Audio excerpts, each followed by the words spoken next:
this is an iHeart podcast. Guaranteed human.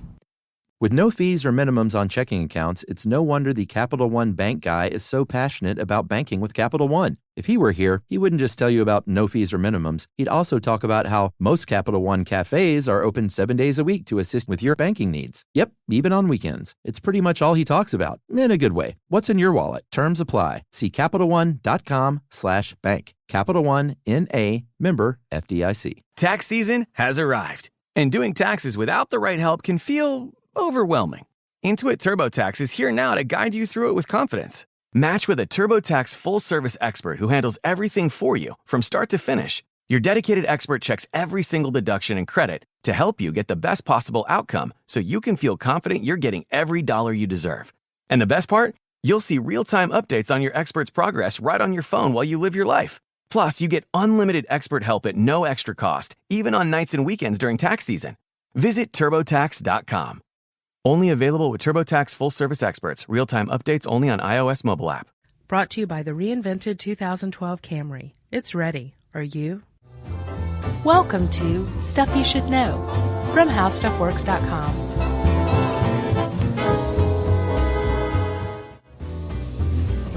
Hey, and welcome to the podcast. I'm Josh Clark. Charles W. Chuck Bryan is rubbing his hair out across from me. That makes this Stuff You Should Know featuring Chuck rubbing his hair. I thought you said rubbing his hair out. Out. How do you do that? What does that mean? It was removing my flat hair? against your skull, and now it's standing Oh, up. okay, sure. Sorry. Our colloquialisms cause problems sometimes. Every don't they? now and then. Yeah. You all right? Yeah, I'm good. You done vomiting? Yeah. 24 hours, dude. Yeah. Like to the minute, almost. I'm glad this table is keeps us as far apart as Oh, I couldn't. I don't think I could. projectile over here. Oh, I thought you meant get you sick. You mean vomit on you? Both. Yeah. I'm kind of afraid of both. Neither one will happen. I'm good. So, Chuck, I'm glad you're good. Thank you. I was looking all over for something to lead in with this. I considered talking about the paladin class character I created when I played Dungeons and Dragons as a kid. Okay. Nah. I don't remember his name, so it's kind of stupid. Right. I searched news for knights, and I found that in Crestview, Florida, the knights overpowered the hobos in volleyball. Oh, really? Yeah. But That's it great. made for a pretty good title, Knights Overpower Hobos. Sure. And that was about it. That's the best I got. There's nothing going on with knights really these days, except the occasional CBS News article about somebody getting an honorary title. Yeah, some musician or actor. This is. Oh, I guess there's other people, but they get all the press. Yeah, definitely. So there's not a lot going on with knights, but I can tell you something. If this were the 13th or 14th century, We wouldn't be recording a podcast. no, but we would. There'd be news about knights all over the place. Oh yeah, sure. everywhere. They reign carved supreme. in wood. Uh-huh. Yeah. So let's go back to this. Let's talk about knights. What happened to them? Where did they go? Where did they come from? What did they do in between? Let's get to the meat of this, shall we? Yeah, sure. Take it, Chuck. Oh, Josh, I'm going to go ahead and start with what was going on back then after the fall of the Roman Empire. So chronologically it is, eh?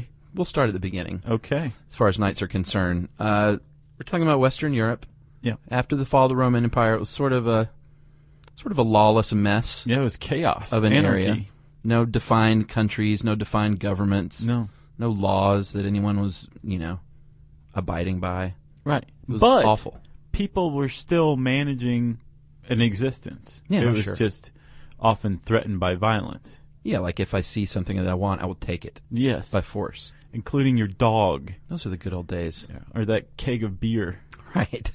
And because of this, it was a little bit hard to control. So if you were, let's say, Charlemagne, and you had a lot of this land, Right. you might want to do something, might want to impose some sort of restriction or a body to kind of rule or take care of things. Perhaps a geopolitical system. Yeah, without it being a government. Well, it was a government. It's a form of government. It's Yeah. also a form of Sure. economics, too. Feudalism, right? Yeah, feudalism. Right. So Charlemanism. It was sort of Charlemagne. That was the original name. Right.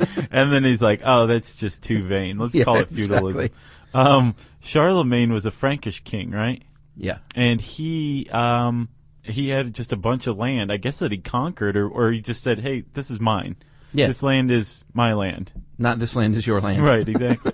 And since he lacked a central government, he said, hey, you're a buddy of mine. You're an ally. I trust you. Your dad and I fought in the war together. Yeah. Here's some land. It's yours.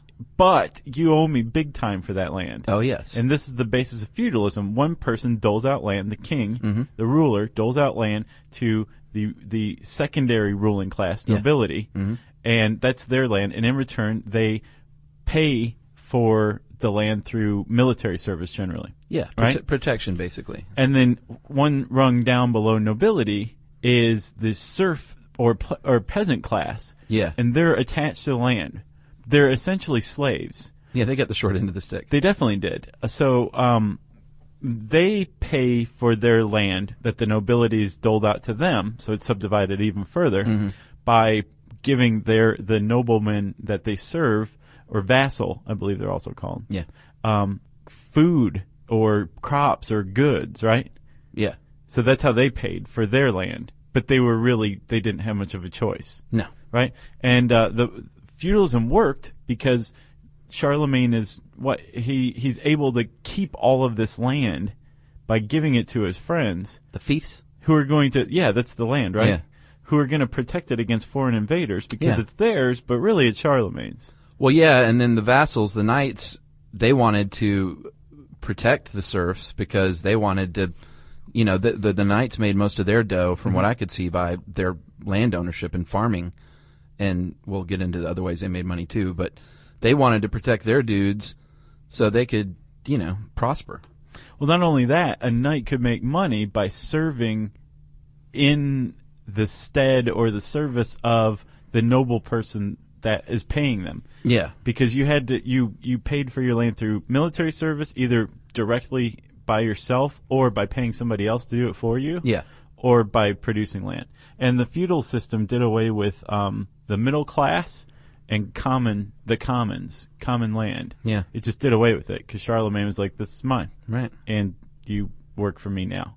And it's sort of yours, but it's really kind of mine. But in return, there was that social contract, which led to basically trading freedom for protection. Yeah. Which is the basis of government today. Yeah, if you think about it.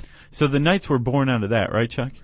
Yes, sir, pretty much. What it did, too, was with feudalism, it gave you, in a time of chaos, it gave you a path, like a career path almost, in a way that you could advance in life, if you wanted to. Yeah, because part of feudalism was the land grant right. Was bestowed, it was passed down through the family line.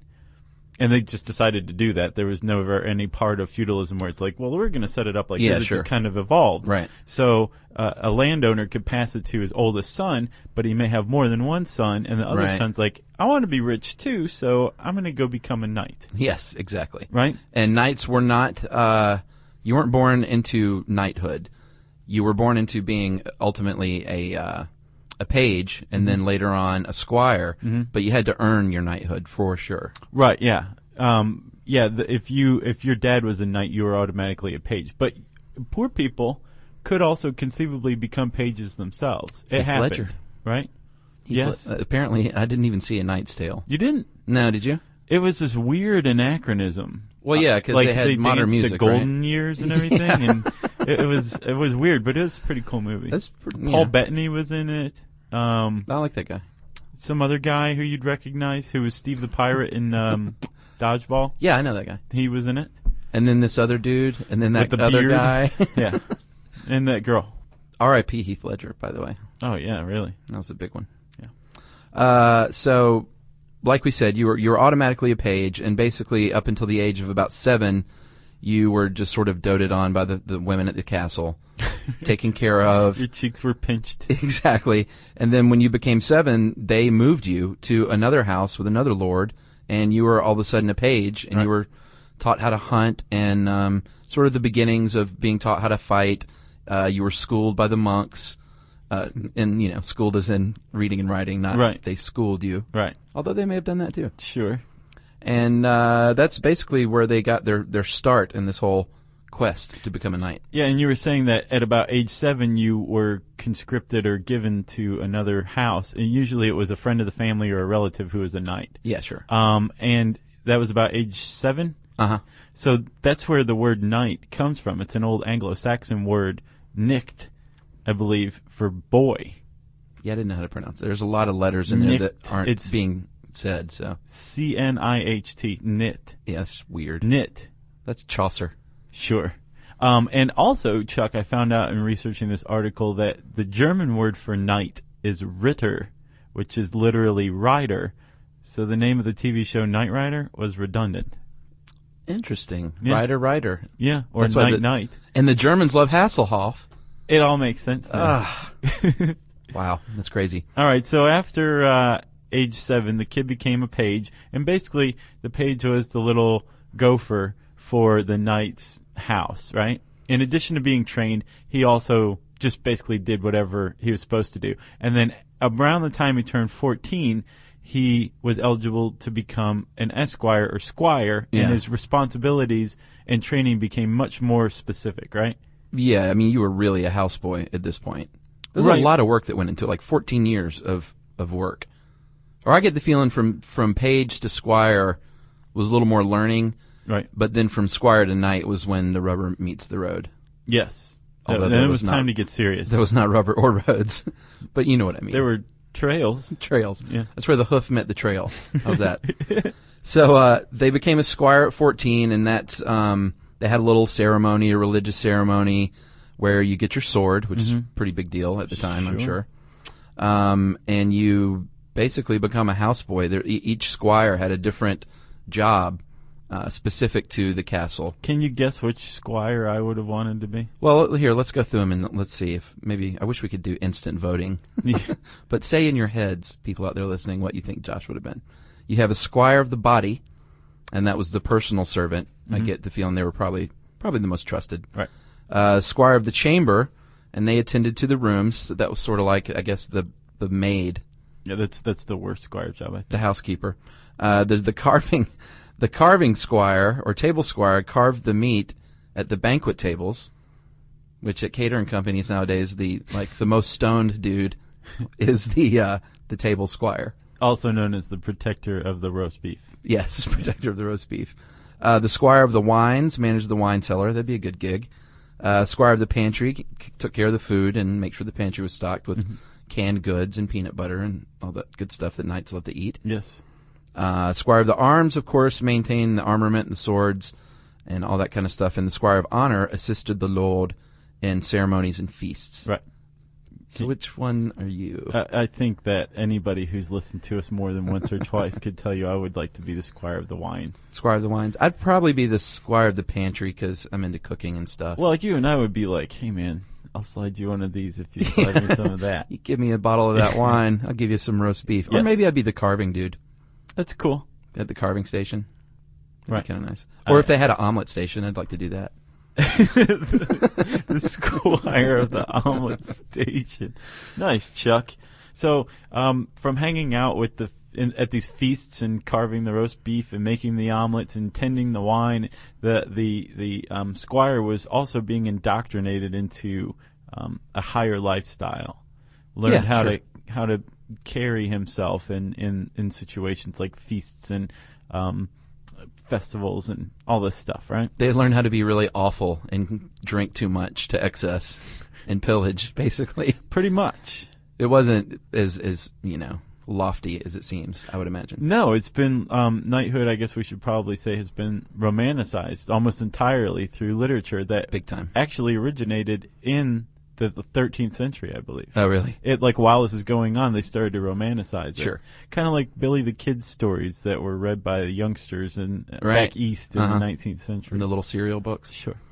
All right, so what you're doing is you're learning all these things, like you said, learning how to be a bad person. Actually, that's not true.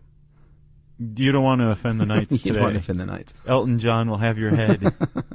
But they also they started to do a little bit more training in the martial arts of knightdom, like how to handle and ride horses. How to strike someone over the head with a heavy hammer. Yeah, with a heavy hammer. They started wearing the chainmail to get used to like walking around and that kind of stuff and all the weight. And I looked this up, Chuck. Chainmail and plate mail weighed about the same, 40 to 50 pounds, which seems like a lot, but it's about half of what the average foot soldier in the U.S. Army today carries. Really? An average rifleman carries about 91 pounds of gear. Yeah, but did the knights carry stuff in addition to just the armament? They had squires. Oh, well. Another duty of the squire was when the knight went into battle. Yeah. Or tournaments. He right, but in battle specifically, he went with him, and if the knight fell, he was expected to basically aid and protect the knight as he got up. Yeah. And actually, we should just, since you mentioned that, we should go ahead and point out that you could become an instant knight on the battlefield. Yeah. And I get the impression that if you saved your knight's bacon, you might have a good chance of just being knighted right there on the battlefield. Right. A knight was bestowed with the ability to invest knighthood into a squire under circumstances like that. But for the most part, they followed a process, right? Where once you turned about 21, if you'd proven yourself a decent squire, if you weren't just completely, fat from being the squire of the pantry, your liver had given out from being the squire of the wine. Right. You could become a knight, right? And usually this took place during an event, like a larger event, like the Christmas or Easter feast. Yeah, or weddings. A nobleman's wedding or a festival or something like that. Yeah, and you could be bestowed knighthood by other knights, kings, nobles, clergy, and I get the impression that the most favorite way, if your father was a knight, he might do the double tap. Sure. Not the double tap of the SWAT teams and the Delta Force. No. But the sword on either side of the head, a little tap on the shoulder. So the squire would sit up for a night praying, right? And when he was finally knighted, he would take an oath that usually included several points, right? Yeah. Defending a lady. Oh yeah, that's a big one. Speaking only the truth. Being loyal to his lord. That's a huge part of the feudal system. Yeah. Being devoted to the church, that was also that came to be a huge part of being a knight. Yeah, with the Crusades. Yeah. Defending the poor, being charitable, defending the helpless, being brave, and then getting into more specific rules too, right? Yeah, these crack me up a little bit. Like fighting only one person at a time. Yeah. Never avoiding a dangerous path out of fear. See, I would have failed that one. I would have been like, that path looks a lot safer to me, so let's go that way. Yes. That seems like a smart thing to do, not a cowardly thing. Right. That's just me. But if you framed it like that, you could be like, well, I didn't avoid that path out of fear. I avoided it because it's out of intelligence. Yes, exactly. Never taking off your armor during a quest except to sleep. That'd be such a drag. It would be. Can you imagine, like, you get back after the battle and you're kicking it around the campfire, and all you want to do is take off your armor and relax? Yeah. But then the guy who does next to you takes an arrow in his back, and you're like, man, I'm glad I kept my armor on. Yeah. While you're beating someone's head in with the warhammer. Yeah. That's what you're thinking. There's also, this one kind of got me, because I would just want to go to sleep. And if I didn't feel like talking, I wouldn't want to talk. But apparently one of the oaths that a knight took was to, upon returning from a quest or a journey or a battle or something, he would entertain the person he was conscripted to with his stories. See, I'd be great at that part. You definitely would. I'd just be like, I don't feel like doing this, so I'm not gonna do this. We should call this one Why Chuck and Josh Would Be Horrible Knights. I think you'd be a good knight. Oh, really? Sure. That'd be a good pantry tender, and that's about it. What was the last one there? The one that if he was taken prisoner, he would give up arms and horse to the opponent, and never fight the opponent again without the opponent's consent. Yeah, I wouldn't want to fight that opponent again. If they beat me down? You wouldn't want, like... Revenge? No way. Oh. See, that's why I'd be a bad knight. Chuck, revenge makes the world go round. Yeah, you're right. Who are you to buck that trend? That's true. And once you were indoctrinated, you would get your sword, like I said, and then you would also finally get your armor and your horse, and right away they would kind of throw you into things in the form of demonstrating your abilities. Right. Not on the battlefield. No, you kind of hop on a horse. I imagine this to be like, some like hormoned up kid. Sure. Who's like, yeah, man, watch this. And he's like, starts beating up on like other little kids who are still squires, you know, with their wooden swords in front of everybody. Yeah. Sure. Except now he's got a real sword. And also, Chuck, we should say those oaths that the knight took. Yeah. Basically made up the code of chivalry, which was established basically because knights were the only ones who were armed, who were capable of, battling on horseback, and could just completely wreak havoc. Oh yeah, anywhere they wanted to. So the code of chivalry, especially defending the poor and the weak. So they didn't kill the poor and the weak, right? Or take their stuff or whatever. So this code of chivalry was intended to keep these comparatively powerful people from just doing whatever they wanted. Right. That was ideal. It didn't always work out. Like, knights also generally pillaged and plundered and took whatever they wanted and ignored the chivalric code. Yes, which it comes from the French word, Josh, chevalerie. Which means chivalry in French. That's what skills to handle a horse is actually what it means. Yeah, and originally that's what knights were, just like Remember the Samurai. They were originally horsemen. A lot of commonalities between these two, actually. Very, yeah. They both went the way of the dinosaur because of gunpowder, which we'll get to. Well, there's the spoiler. But you can make the case that the fall of the Roman Empire, feudalism, and the invention of the stirrup all allowed knighthood to develop. The stirrup showed up in the 8th century, and it allowed stability while you're staying on a horse and lancing somebody. Well, and imagine with all the armor and everything too, it probably helped to get up on the horse to begin with. But that was pretty much like if you could fight somebody on a horse, you were a knight. Before all of this tradition was dressed alongside of knighthood. A mounted soldier is essentially what a knight was. Yes. Should we talk about weapons? Well, yeah, I just mentioned the lance, right? Yeah, the lance was basically like a spear earlier on, right? And then later on, it developed the handguard and a metal tip on the end of it. And that was, if you were on a mounted horse, you wanted something long so you could engage in battle without getting down from the horse. Sure. Then they had their sword, double-edged, carbon. What kind? Carbon steel. Yeah, but usually light on the carbon steel. Oh, light on the carbon steel, heavy on the ketchup. Right. And they had the crossguard hilt and the pommel, which, you've all seen Excalibur. It's that classic-looking sword, very large. I would imagine pretty heavy. Yeah. I've never picked one up. And they, depending on how much money you had, determine how fancy your sword was. Yeah, it could have like a prayer inscribed in it. Sure. Or your name.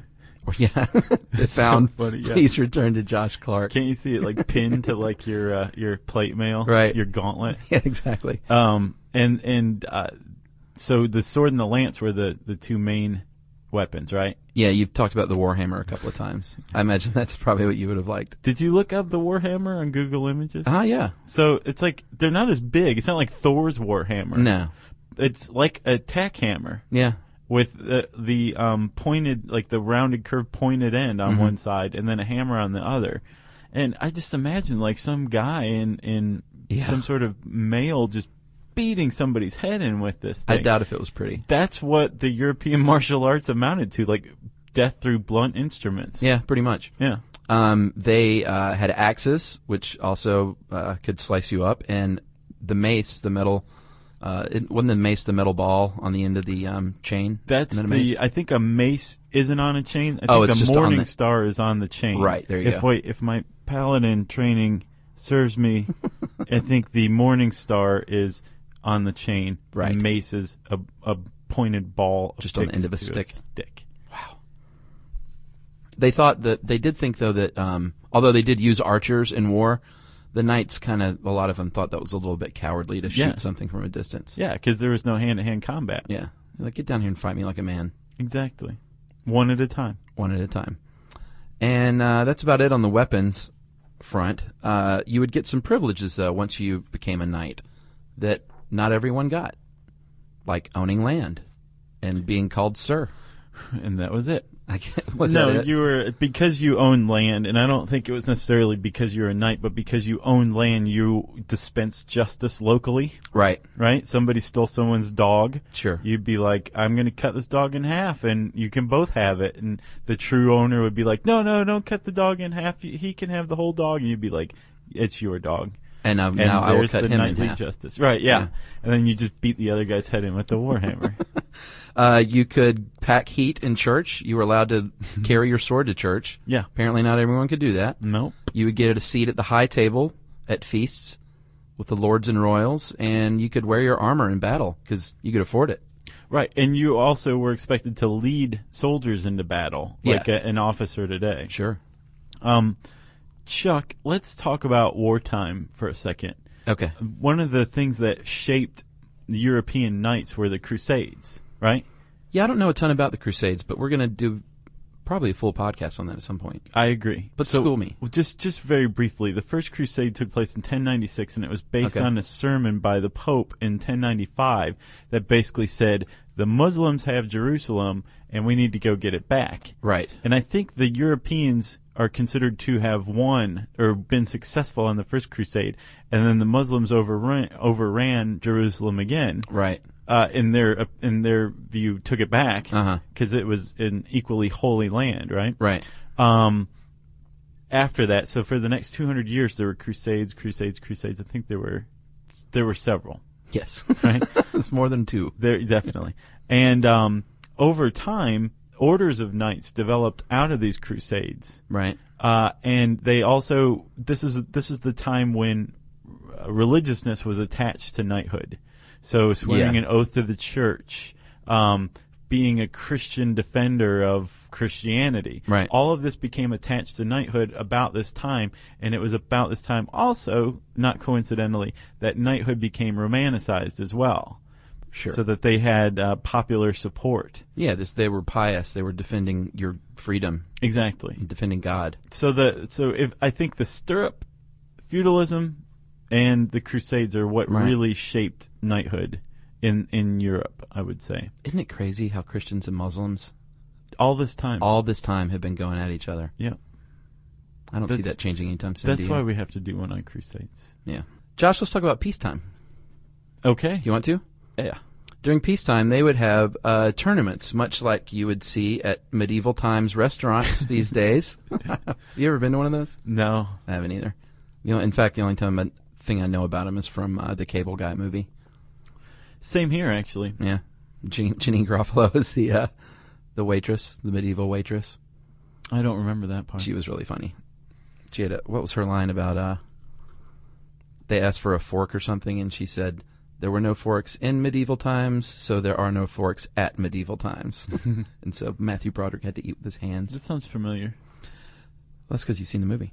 During peacetime, Josh, they would have these tournaments, and it was like the NFL football of the day. It was like the NFL and World Cup put together. Imagine how boring your life would be. Oh, yeah. During this time, and then all of a sudden, there's some knights beating the tar out of each other in the castle keep.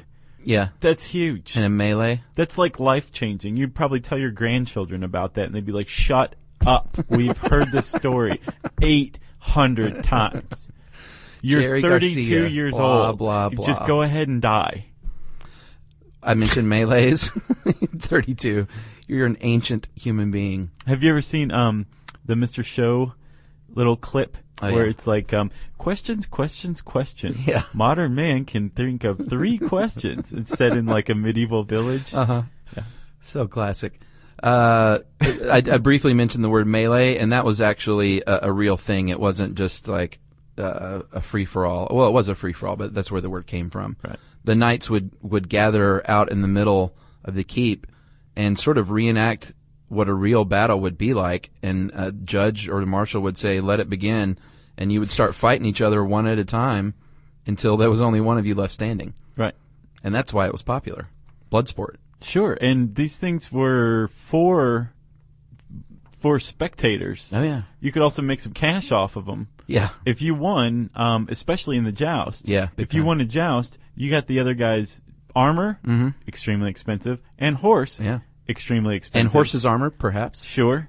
And the guy would be like, well, here you go. I'm a knight, so you're a knight too, and you just beat me in the joust. Here's my stuff. And the guy who was taking it would say, great. I have a really good idea. I've got some extra armor I'm never going to use here. I need to unload. You are virtually naked. Uh-huh. Well, let me just sell it back to you. But that's my armor. And it'd be like, T.S., pal, Yeah. you have to buy it back because I'll kill you if you don't. Yeah. But so if you did that a few times, you just made a bunch of money in one tournament. Unless you're losing. You could also lose your fortune if you're a bad jouster. Sure. I would try to improve my jousting skills for sure. You could also lose your life if you were King Henry II of France. Yeah, he died. He got a spear through the little visor, right? Mm-hmm. Like right through the eye hole. Yeah. And during a joust, Josh, it's hard to say, you would charge each other on a horse. Obviously, you've probably seen this before with your joust out. What I did not know is what you're trying to do. I always thought you were just trying to knock them off. You're trying to break your lance on their body. Well, you won if you knocked them off, but you could also win through points by breaking a lance or just even making contact. But I'm under the impression you got more points if you broke your lance. Well, and you get more points according to which body part you break it on. Like Sure. if you break it on a dude's head, I would say that's probably more points. Yes. Although back then maybe that was in poor form. Maybe that was penalized. Who knows? I don't know. This is a culture where, again, the martial arts consist of beating other people to death with blunt instruments. And you were talking about making a ton of money. There was a famous knight called Ulrich von Liechtenstein. And he's the one who Heath Ledger's character imposters. Pretended to be? Yes. Yes. In that movie. And he's a legendary knight who apparently was pretty good at jousting. He actually wrote an autobiography. Really? Yeah. It's in the source. In Middle English? Yeah. That must have been a fun read. Yeah. I think it's translated into late English. Old English with an E. 800. Oldie? Yeah. Emily's parents used to live in one of those neighborhoods where it's all, Old English. Nottingham Forest. Yeah. Sherwood Forest. Their street was Crown Point, but we called it Crowny Pointy because it was obviously at ease. Yeah. And I always call Avondale Estates ye olde Avondale Estates. Yeah. Did you know there is no word ye? The Y-E is still pronounced the. Really? Yeah. So when I say ye old, I'm just a moron? There's no such thing. Wow. Yeah. I'm ye old But moron. again, Chuck, I think one of the things that we've done with this show is prove that if you can get your point across, that's correct. Oh, okay. Gotcha. Let's talk about armor. Okay. Chainmail. Well, first they had leather. Yeah, which is borrowed from the Romans. Yes. And leather was pretty good for like a sword swipe. Yeah, it protected against cutting blows. Yeah. But if you were going to be run through, you're in trouble. Exactly. And the same with chainmail. Chainmail was good and would protect you even more from a slice, but still a big joust or a lance jousting you, puncturing you, a big sword, your chainmail's probably not going to work out that well either. And it says in this article that was also borrowed from the Romans. Untrue. Chainmail was developed by Celts in Eastern Europe as far back as the 3rd century. Does it say that in here? No. Okay. And then if you had some serious dough, you would get the plate armor, which if you've ever seen like the knight standing in the corner, not the real knight. The suit of armor. Yeah, the suit of armor. That's exactly what it is. They protected you a lot more from a puncture wound, but still wasn't 100%. And where you're really vulnerable was in the gussets, where like in your armpits and the places where your joints would meet, where you had chainmail underneath. Yeah. That's what I was going to ask you. They wore chainmail and the plated armor. So does that equal what a modern day soldier would wear? I read that chainmail and plate mail weighed about the same, 40 to 50 pounds. So then I guess if you were wearing both, it'd be 80 to 100 pounds of armor. Right. Yeah. And apparently they could move around pretty well in these. It's not like in the funny movies when you see them like on the ground writhing about because they can't get up. Right. Apparently you can move okay. Not like if you were wearing nothing at all, because that's when you can really move, when you're naked. Right. But you could get up off the ground. You could mount a horse. But that doesn't do anything if you got a gun pointing at you, does it?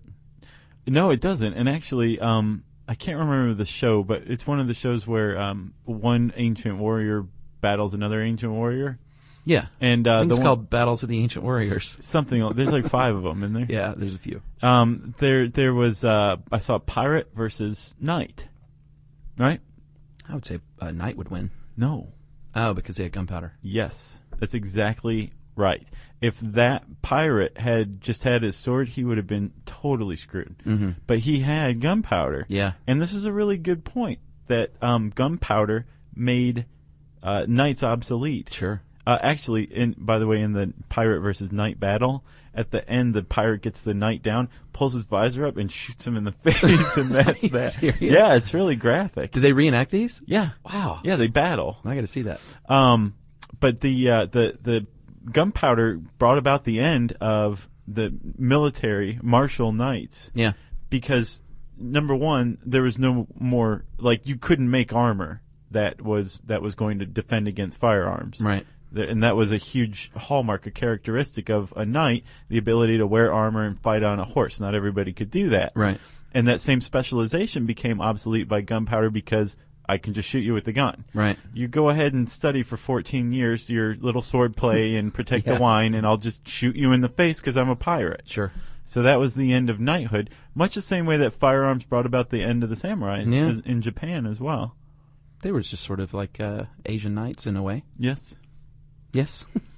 Chuck, Yes. do you want to talk about a few orders of knights? Knights Templar? Do you know how many emails we would get if we just hadn't talked about the Knights Templar? I'm so sick of the Knights Templar. I am too. This whole Dan Brown stuff. I know. Yes, there was a whole group of knights, and they were associated with the devil, but they actually have like this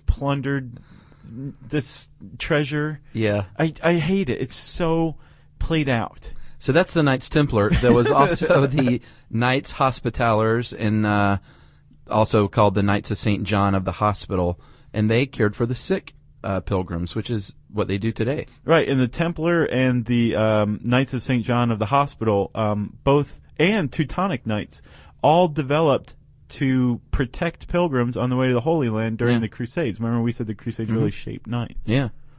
Order of the Garter. Yeah. King Edward III of England established this in the 1300s, and they were an elite group of knights that are still around today, Yeah. and they're royalty and appointed by the sovereign of Great Britain. Yes, and originally there were women in the Order of the Garter, and that went away Yeah. for many centuries. And then in 1987, Queen Elizabeth said, we're going to get the gals back in this. And Bring in the ladies. exactly. And Order of the Garter weren't the only female knights, right? Yeah, what was the other one? There was a bunch. From, let's see, 1358 to 1488, there were women in the Order of the Garter. In the Order of the Star of India, that was another order of knights. Yeah, I think we talked about that in the Masons, didn't we? Oh, no, that's the Order of the Eastern Star. Oh, God, I would get those confused. Well, they're pretty close. In 1861, a woman with one of the coolest names of all time, Nawab Begum. It sounds like Barbara Walters is pronouncing it. Yeah. Nawab Begum was inducted in 1861. Order of the Hatchet? Yes. That sounds like probably the meanest female knights would be the Order of the Hatchet. Yes. And they protected they defended the Spanish town of Tortosa from the Moors. And so they said, you know what, you did a pretty good job. We're going to make you the Order of the Hatchet. And unfortunately, that original group was the only Order of the Hatchet. They didn't survive beyond that. And then the Order of St. John's of the Hospital also had female knights known as nuns. Warrior nuns. Warrior nuns. You don't see that in the movies. And then there wasn't a lot going on with knights for a couple of centuries until a little guy with stubby fingers stopped doing cocaine and straightened up his life. A man named Elton John was knighted in 1998, right? As we like to say here in Atlanta, sometime Atlanta resident or part-time Atlanta resident. Right. Boy, when he moved here, that just Southerners That was loved huge. that. Yeah. I Elton remember John, he was the toast of the town, wasn't he? yeah, he still is. I never see him around. I don't know. Paul McCartney, Mick Jagger, Bono. Are we calling him Bono? Is that not his name? I thought it was Bono. Is it? One of the two. I'm just kidding. Oh. Bono is I think, what's his real name? Paul Hewson, I think. I think that's right. Is it? I think so. I don't think they called him Sir I Bono. never even imagined him with a real name. Yeah, his name Paul. Bono Vox was his full name, and it means good voice. Oh, okay. Yeah, he was a little full of himself back when he was a kid in Ireland. And the Edge, what's his name? Tommy Edge? He has a real name, too. He wasn't born the Edge. He was married as the Edge, though. Was he really? Yeah, I remember when he got married. I don't know if, like, in the ceremony, Uh-huh. but in all of the spread, it was, like, the Edge and Mrs. Edge. I think his name's Dave something, but I wonder if those guys ever feel silly now. It's Dave Coulier. That's his name. Oh, is it? I wonder if they ever feel silly. If Edge I know, ever goes... being, like, 60 and being called the Edge. And the Edge. I thought of that when I was 18. It was kind of cool back then. Yeah. That would be the equivalent of those stupid Jersey Shore kids with all their dumb names. Yeah. I can't believe I can't believe the Jersey Shore. I've never seen it. I can't believe that in 2010, the Jersey Shore is one of the most popular shows on television. I've never seen it. I refuse. Just take like a minute and watch a clip on YouTube. You'll get everything you need to know. They won't be knighted anytime soon. And who else? Well, if you're a female knight, you're a dame. Yeah, like Dame Judi Dench. Yep. You want to hear some more? Sure. Surprising ones? Oh, yeah. Steven Spielberg. Really? Bill Gates. Scottie Pippen? No. No. He's an honorary member of the Eastern Star. Okay. Bill Gates, Ted Kennedy, got one right before he died. Right. Rudy Giuliani. Really? Who, by the way, I learned has a Blackwater-esque security company now. That's how he's making his money. Called and Rudy's apparently Gang? they're fighting the drug war down in Mexico. Really? Yeah. Wow. I didn't realize that, but yeah. Pele, Colin Powell, Really? Robert Mugabe, Really? the president of Zimbabwe, whose knighthood was rescinded in 2008. What for? Just being a horrible dictator. Yeah, sure. And then Mussolini was also a knight starting in 1923, and his was rescinded in 1940. And then Bob Hope. Yeah, that makes sense. Honorary knight. Wow. So we could actually be knights. I thought you had to be, not American. If you're American, you can be knighted, but you're not titled sir. So it wasn't Sir Bob Hope. No. Just Bob. Bob. Gotcha. Just Bob. Or the That's what Edge. he wanted anyway. Chuck, this was a long one. Do we have any listener mail, anything like that? Let's do a quick announcement for our trivia event, and then we have a few Facebook questions. Okay. Well, I guess let's get the trivia announcement Go event ahead. You music handle started. Chuck, on October 13th, 2010, AD, there will be an event unlike any other, except for one that we held in New York in June. This is the quick version. Well, October 13th, 6 p.m. doors open. We finally have a time, dude. Yeah, it was like we surmised. At Five Seasons Brewery, we're having our trivia event. Doors West open Side. at 6. West Side, yes. Yeah. Where Marietta and Howell Mill Sort of near there, meet. for sure. It's like right there. Oh, is it? From 6 p.m. the doors open. 7 p.m. we're starting trivia.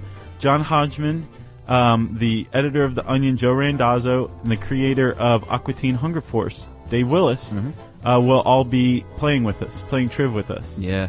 That's going to be awesome. That will be Anybody great. who wants to come can play. I believe Scout Mob, right? Mm-hmm. They're going to have like some sort of coupon or like half off drink something. Yeah, they've you can get. jumped on the bandwagon here, and Yeah. we're promoting each other. And that's going down October 13th, the night before, at the Drunken Unicorn on Ponce de Leon Avenue. The kind of unofficial house band for Stuff You Should Know, the Henry Clay People, will be playing starting at what time?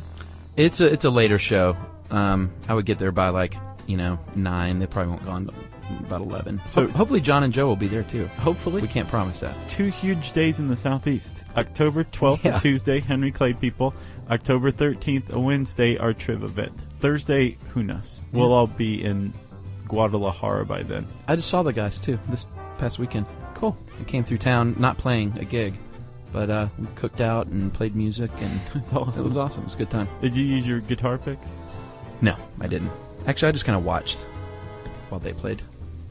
How many of these can we get to? I don't know. I didn't know we were doing this. This is Facebook stuff. So we have a Facebook page, facebook.com/stuff you should know, by the way. Yes, please like it, because that is good for us around here. Yeah. We get a penny for every person that likes us. I was going to say a nickel. Daniel S. says, why doesn't Jerry ever talk? Daniel, Jerry talks all the time. You have no idea. Endlessly. She just doesn't do it on the show. Aaron Hagen says, do Yumi and Emily ever hang out together? Yes, they do, when Chuck and I hang out together. But we forbade them from seeing each other unless we're present. We don't want them talking or coming up with anything to use against us, right? Emily loves Yumi. Well, Yumi loves Emily. Really? Yeah. That's good. Like this, you would tell me, actually, she thinks Emily's a real jerk. Yeah, Yumi can't stand Emily. Katina Franklin Sweetie says, what was your best Halloween costume ever?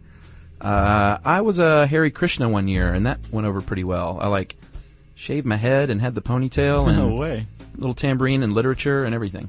Real literature? Did you get your hands on some Hare Krishna literature? No, I printed some out. And Gotcha. What about you? When I was in elementary school, my mom made an upside-down clown costume. So from my shoulders were the legs sticking up.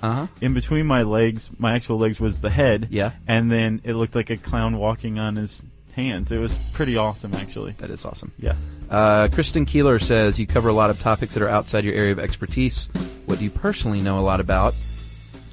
I know a lot about music and movies and filmmaking and camping and hiking and personal defense systems. Excellent. What about you? I didn't hear the question. I was reading the next What do you know a lot about personally, expertise-wise? Oh, weird. You know a lot about politics. I guess, but I mean, how's that? What do you know a lot about? Expertise. What am I an expert in? I guess throwing stars. Okay. That's about it. Throwing stars. The Joe Moore says, I saw Pavement last night in Central Park. It was truly memorable. Guys, what is your best concert experience ever? I've got a top 5. Wow. Public Enemy in 1991 at the Masquerade. Nice. Unbelievable. Cross-cultural experience. The London Philharmonic did Beethoven's Ninth at Carnegie Hall. Okay. The full choir with the Ode to Joy. Wow. Unbelievable. 2 Lollapalooza experiences. The first one with Jane's Addiction. Oh, yeah. That was immense. Yeah. And then the second one, the Beastie Boys, was just out of control. It was so good. Yeah. Bonnie Prince Billy last year, which I know you hate. Yeah. And Levon Helm. I saw Levon Helm last year, and it was just don't know classic. who that is. He's was the drummer and part-time singer for the band. My favorite group. Oh, the band. Yeah. I gotcha. What about you? What's your favorite? Or Best favorites? stage show I ever saw in my entire life was Peter Gabriel. Oh, I bet. In the, I guess, early 90s. God, that would have been good. I guess all around best show I ever saw would have been Alternate down in Florida when I was a little rave kid. And then, let's see, there has to be at least one other. Did you have a pacifier? Yes. It had Mickey Mouse on it. Yeah. God. Yeah, I was definitely one of those rave kids. I was so glad I'm just old enough to have been too old for the rave culture. Yeah, you just I missed saw it, the big leg jeans and the pacifiers and just didn't get it. Oh, and probably my first concert ever, Hall & Oates, with Till Tuesday opening for him. Poor Till Tuesday got booed off stage. Really? Yeah. But Hall & Oates came out, and they were backed by G.E. Smith and the Saturday Night Live band, including the guy who wears the floor-length mink coats and plays the sax. Yeah. They were the band, and they played everything. So that was a good one, too. I was like, hey, I like concerts. I'm going to start going to them. Yeah, Amy Mann is still terrific. Sure. And she's buddies with Paul Tompkins. I did not know that. I believe so. Awesome. They're part of the whole Largo scene. Is there anything else? You got anything else? Nah. All right, that's it. That's it. Do your thing. If you want to ask us a question, Chuck asks for them intermittently on Facebook. That's facebook.com/stuffyoushouldknow. Or you can just send us a plain old-fashioned email at stuffpodcast@howstuffworks.com. For more on this and thousands of other topics, visit howstuffworks.com. Want more How Stuff Works? Check out our blogs on the howstuffworks.com homepage. Brought to you by the reinvented 2012 Camry. It's ready. Are you? The NFL playoffs are here, and Wild Card Weekend, powered by Verizon, is in full swing. Man, it all comes down to this. The stakes are high, hopes are higher, and everything is on the line. My goodness! It's win or go home, and every moment counts on the road to Super Bowl 60. It's a touchdown! Wild Card Weekend powered by Verizon. Through Monday, visit watch.nfl.com for the full schedule. These days, it seems like AI agents are just about everywhere you turn, every field and every function. But without identity, you can't trust they'll serve your business instead of jeopardizing it. Fortunately, Okta helps you get identity right by securing your AI agents' identities, giving you a single layer of control, a single standard of trust. So whether an AI agent supports a single user or your entire enterprise, with Okta, you'll turn risk into opportunity. Secure every agent. Secure any agent. Okta secures AI. This is an iHeart podcast. Guaranteed human.